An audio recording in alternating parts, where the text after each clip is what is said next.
रक्षाबंधन एक ऐसा पवित्र त्योहार जो भाई बहन के रिश्ते को सिर्फ एक धागे में नहीं बल्कि अटूट विश्वास और सुरक्षा की बांधी में पिरोता है।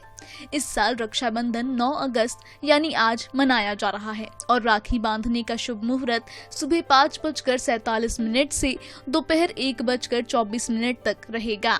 आमतौर पर हम सभी जानते हैं कि रक्षाबंधन पर बहनें अपने भाई की कलाई पर राखी बांधती हैं, लेकिन क्या आपने कभी सोचा है कि ये परंपरा आखिर शुरू कहां से हुई? इस त्योहार से जुड़ी कुछ ऐसी पारंपरिक और ऐतिहासिक कथाएं हैं जिन्हें जानकर आप भी हैरान रह जाएंगे। तो आइए जानते हैं रक्षाबंधन का असली इतिहास और उससे जुड़ी रोचक कहानियों के बारे में।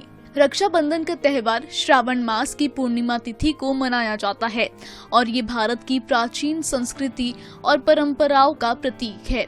लेकिन इस त्योहार की जड़ें सिर्फ भाई बहन के रिश्तों में नहीं बल्कि धर्म, राजनीति और युद्ध के मैदानों तक फैली हुई है।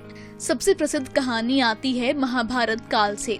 जब भगवान श्री कृष्ण को एक बार उंगली में चोट लग गई थी, तब द्रौपदी ने अपनी साड़ी का एक टुकड़ा फाड़कर कृष्ण की उंगली पर बांध दिया।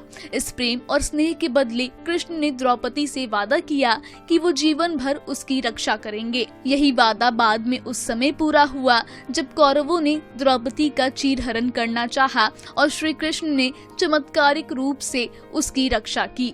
ये कहानी रक्षाबंधन की सबसे सशक्त मिसाल मानी जाती है। एक और पौराणिक कथा मिलती है भविष्य पुराण से, जहां इंद्राणी यानी इंद्रदेव की पत्नी ने असुरों से युद्ध में हार रहे इंद्र की कलाई पर रक्षा सूत्र बांधा, जिससे इंद्र को शक्ति मिली और उन्होंने विजय प्राप्त की। इस घटना को रक्षा सूत्र की शक्ति और महत्व से जोड़ा जाता है। इसी तरह एक और कथा जुड़ी है राजा बलि और माता लक्ष्मी से।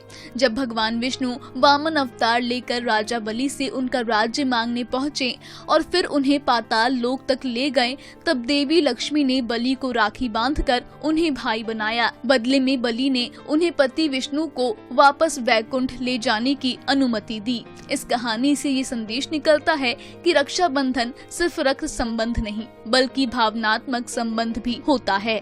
इतिहास में भी इस त्योहार की कई मिसालें हैं। सबसे चर्चित कहानी है रानी कर्णावती और मुगल सम्राट हुमायूं की। जब रानी ने चित्तौड़ पर हमले के खतरे को भापा तो उन्होंने हुमायूं को राखी भेजी। हुमायूं ने इसे स्वीकार करते हुए उनकी रक्षा का वचन दिया। भले ही वो समय पर न पहुंच सके, लेकिन बाद में उन्होंने हमलावरों को हराया और मेवाड़ की रक्षा की।